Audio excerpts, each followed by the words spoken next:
นู่นเขาเฮียนตามแสดงนำยมบาลยมบาลจันทร์เฉลิมจะรู้โทษไปเจ้าหน้าชนเลี้ยนะฉลิมตัวรู้โทษเล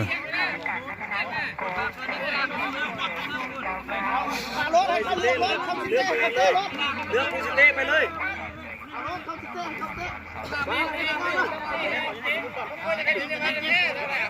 อีเสมอ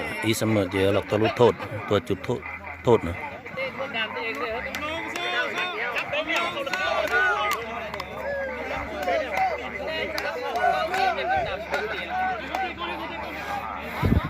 ก็เรียนไปปลานะไปปลาเลยเนี่ยสั้น6 เดือนปลาเสียแต่ปลาใน10นะปลาเสียใน10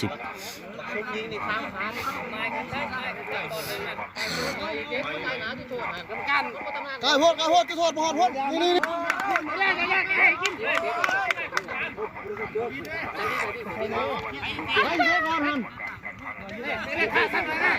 เป็ดต่อทัดเป็ดต่อปีเจ้าเนี่ยสิ้นเจ้าเนี่ยนะเส้นมันดินี่เส้นมัน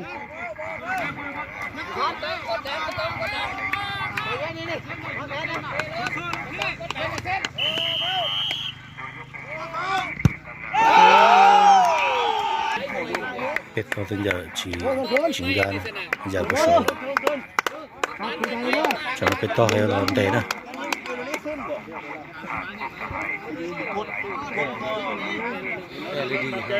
ตัดสินใจเลยตัวนี้รถตั้งให้ย่าจะให้สักเม็ดไอ้จุดนั้นมันเน้นไปเลย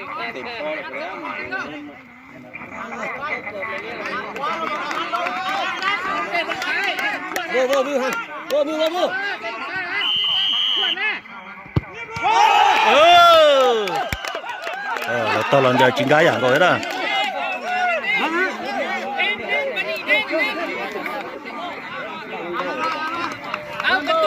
นี่เส้นมันอยู่นี่ฉันนี่ก็ให้โอกาสเนี่ยตัวมันยังอยู่ในเส้นเปล่าเน้นบ่ต้องกดธรรมดาต้องเส้นนี่บ่ต้องเตะแห้งมันเข้ากรอบเน้นเลยอะไรน้อยเอ้ยจับมือคะแนนเขาจับมือนะจมนใส่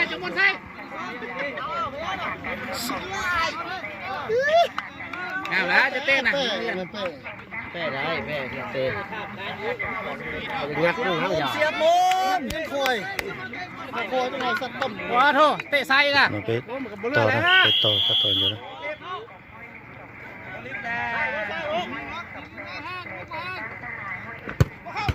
โอ้ส่วนลมเตะเบาๆเลยนะ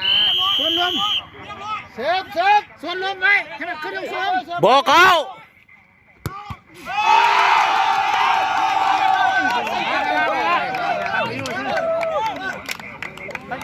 ขาเลย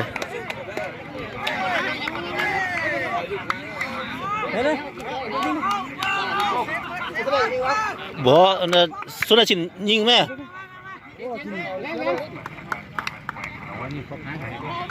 3 คนเรายิงซ้อมไปเลยพวกเขานี่จะเสียเลยสร้างนะเพื่ออยู่ต่อเลย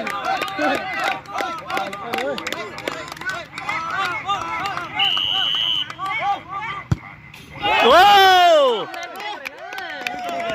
ผู้อยู่ต่อยังบอกนะอันนี้แล้วนะบอกให้ไปเสียวว่ากดเตะเขาเลยให้เอามาดิหลุดนักเสียบิ๊กก็นักเซฟตัวไปเซฟก็ดูแล้วเมื่อกี้ล่ะเลยนะตั้งมันแล้วบ่ห้าไปเสียได้ละเตะข้างๆเลยเจ้าเลยเฮ้ยไปตั้งหมดเลยให้บอลไหมล้ม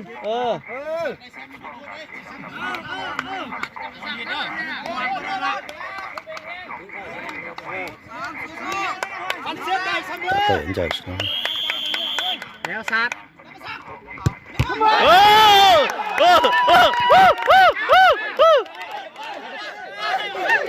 เส้นเจ้าหันเลยมาผู้เดียวไปที่นี่ลูกก็ลูกแล้วมาดินะ อ๋อขันเขาแล้วกัน บอลลูกต่อลูกก็ลูกเลยต่อลูกต่อลูก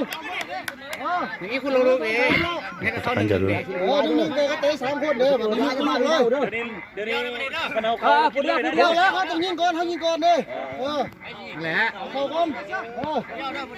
เขาเหมือนเขายิงก่อนให้เขายิงก่อนป่ะ เพชรไฟน้อยมาแรกนะเจ้านมให้ลูกจะกินเพชร เออวู้วู้วู้วู้วู้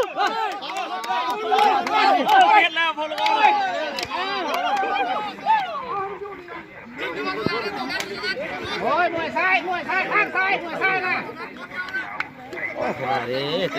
มวยซ้ายเตะฝั่งซ้ายแหละยูเชื่อเลย อยู่ซื่อๆก็ครึ่ง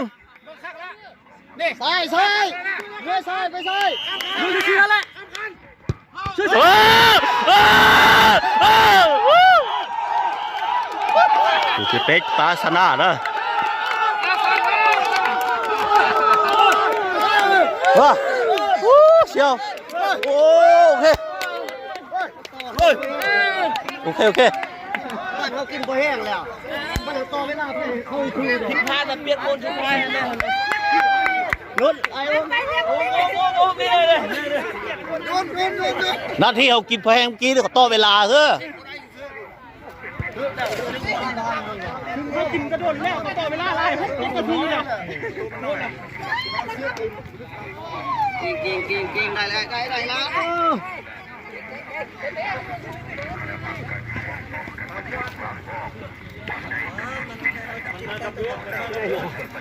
ฉลองสังสรรค์กีฬาต้อนรับวันที่3มังกรเนอะเมื่อสันตังกองทัพไปปลานายร้อยสนาจะนาย10เลยนะตัวรู้จุดโทษนะเป็นสนาเลยเจ้าเนี่ยเราใช้เนาะซื้อตะกี้มวยจำเจ้าเนี่ยใช้โดยจงพิสเตอร์นะในสุดท้ายปลาติดตามใช้กูแค่ตะกี้เจ้าเนี่ยใช้ใหญ่ปลาแกงใช้ปลาหนอนะ